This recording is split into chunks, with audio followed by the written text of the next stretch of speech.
영상을 좀 찾아보니까 이게 그냥 일단은 HID가 좀 이상해. 들어온 게. 그리고 거기에 있었던 거는 팩트니까. 그리고 두 번째는 브래드 셔먼이라고 14선이야. 미국엔 그런 원들이 뭐 종종 있죠. 14번 하원의원에 대해서 캘리포니아에서 14번.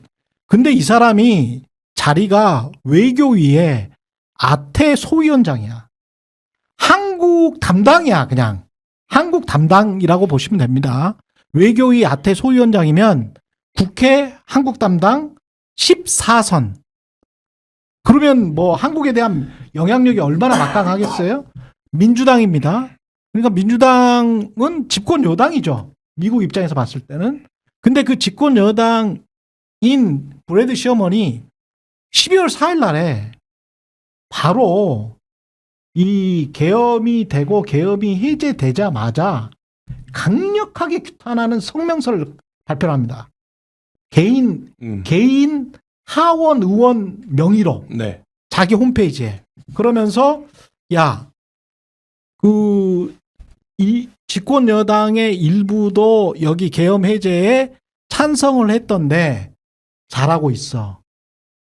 잘하고 있는 거야. 이거는 한국이 민주주의를 위해서 꼭 이렇게 가야 되는 거야 라고 하면서 강력한 메시지를 주거든요. 근데 연방 하원의원의 아태 소위의 위원장이 자기 홈페이지에 이렇게 강력한 메시지를 주고, 그리고 어제 그제 JTBC랑 MBC 인터뷰를 해요. 근데 그 인터뷰가 그렇게 메시지를 줬는데 12월 4일 날 이게 나오거든요. 네. 근데 오늘 며칠이죠? 12월 11일. 13일이잖아. 네. 13일인데 그 전에 11일, 12일에 왜 그렇게 와가지고 인터뷰까지 했어야 됐느냐? 못 알아먹는 거야. 제가 보기는 그래요. 제가 보기는 미국의 의도를 정확히 한국의 언론이나 한국 대중들이 모르고 있는 거야. 잘 전달이 안 됐어. 잘 전달이 안 됐는데 하는 와중에 어떤 이야기를 하냐면 브래드 셔먼이 아까 셔먼의 홈페이지는 보여줬을 거고요. 그 MBC와의 인터뷰에서 이렇게 이야기를 합니다. 진행자가 북한 원점 타격 지시했지만 합참의장이 이를 거부했다는 건데 한국 군 당국 움직임 어떻게 보냐 라고 물어봐. 권순표 선배가 물어봐요. 그러니까 브래드 셔먼이 이거 조사해 볼 일인데 이런 시도가 실제로 있었는지 모르겠다. 미국은 이런 거 원치는 않는다. 그렇지만 저는 이 혐의가 부분적으로 사실인지 거짓인지 완전한 사실인지 모르겠다. 조사해야 한다라고 이야기하면서 뜬금없이 말이지. 그리고 만약 대한민국 국군이 남한 내 한 장소를 공격해서 사건이 발생했다 해도 미국은 북한의 공격이 아니라는 걸 알고 있었을 겁니다. 자, 다시 한번 읽어드릴게요. 그리고 만약 대한민국 국군이 그게 HID건 누구건 간에 국군이 남한 내의 한 장소를 공격해서 사건이 발생했다 해도 북한이 아니야. 남한 내 한 장소를 공격해서 사건이 발생했다 해도 미국은 북한의 공격이 아니라는 것을 알고 있었을 겁니다. 이것과 김어준이 말한 시나리오는 상당히 중첩되는 내용들이 있습니다. 상당히, 그러니까 뭐 이름이 나오고 뭐가 나왔잖아요. 김어준은 아주 구체적으로 뭐 한동훈 나오고 막 나왔잖아. 뭐 죽이고 뭐 암살이고 이렇게 나왔잖아. 근데 미국의 연방 하원은 14선이 외교위 사람이 알고 있었을 거다라고 이야기한 거는 그러니까 뭐가 있어. 제가 좀 보충해서 말씀드리면 저는 미군 정보부대에 있었고 그리고 이런 상황이 있었을 때 박근혜 탄핵 직전에 어떤 외국의 정상이 뭐 호텔로 불러서 어떤 시민단체 대표와 외국의 대통령입니다. 한국의 우방입니다. 네. 북한이나 중국 쪽이 아니고요. 예. 한국의 가장 가까운 우방의 대통령이 미국이에요? 미국은 아닙니다. 네. 예, 서유럽입니다. 네. 3명 정도를 불러서 박근혜 정신 상태 등을 물었어요. 실제로 예? 한국의 시민단체나 언론인들을 불러서 정보에 너무 어두우신 분 아닙니까? 한국 시민단체 대표가 박근혜 대통령의 정신 상태를 어떻게 알아요? 아니 그러니까 뭐 하여간 한국의 네. 시민단체나 언론인들을 불렀는데 거기에 갔었어요 제가. 네. 가가지고 이런저런 이야기를 했었습니다. 하여간 그 사람들은 관심이 많다. 관심이 굉장히 많고 우리가 RG가 미군이 박정희 때부터 도청을 했다는 게 1990년대 초반인가 말지 그 단독 기사로 나오죠. 오연호 지금 네. 당시에 말지 기자가 단독 보도를 했던 건데 제가 근무했던 곳이 그 도청했던 곳이에요. 70년대에는 저는 90년대 중반에 근무를 했지만 저는 이렇게 말씀을 드려볼게요. 윤석열 대통령의 담화문을 보고 너무 허무맹랑하고 포고령을 보고 너무 허무맹랑했잖아요. 저는 말도 안 되는 이야기를 하고 있어. 저 완전 미쳤구만. 이라고 우리가 생각을 했잖아. 근데 미군이 저는 거의 100% 도청당하고 있다라고 생각을 합니다.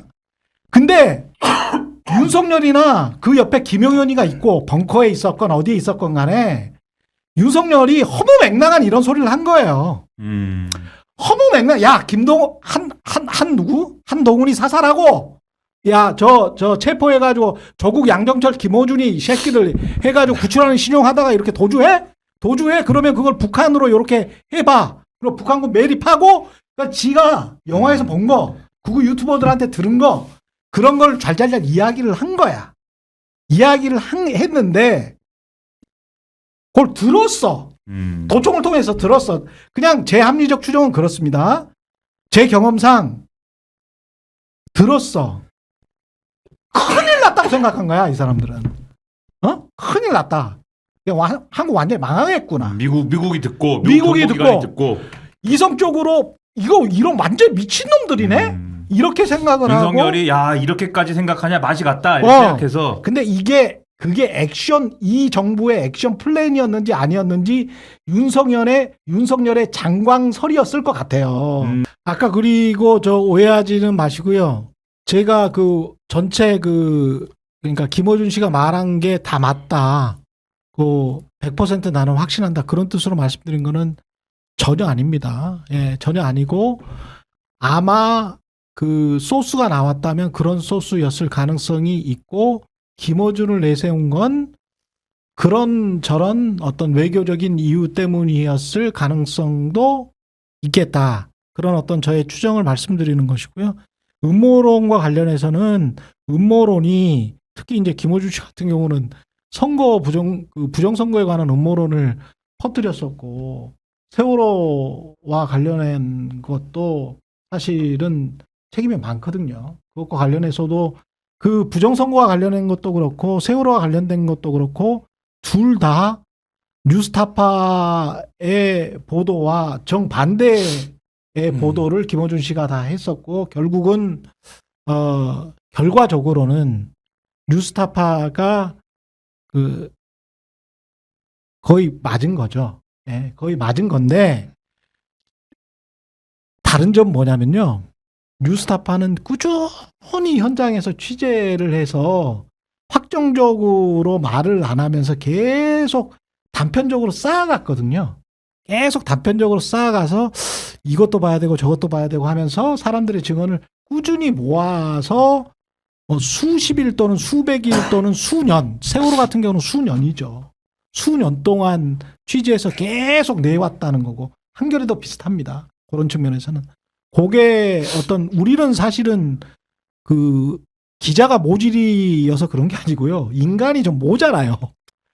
그 하느님이 아니기 때문에 전체를 무슨 독수리처럼 볼 수가 없어요. 우리한테는 그런 눈이 없습니다. 인간한테는. 그래서 저한테도 없고 뭐 김한한테도 없고 김문한테도 없고 아무한테도 없는데 그렇기 때문에 이제 성실하게 그 단면들을 모아서 보여드리면서 진실의 성을 쌓아가는 수밖에 없죠. 근데 지금 진실의 성을 쌓아가다가 이게 아닌가벼 하면은 능력 부족인 거죠.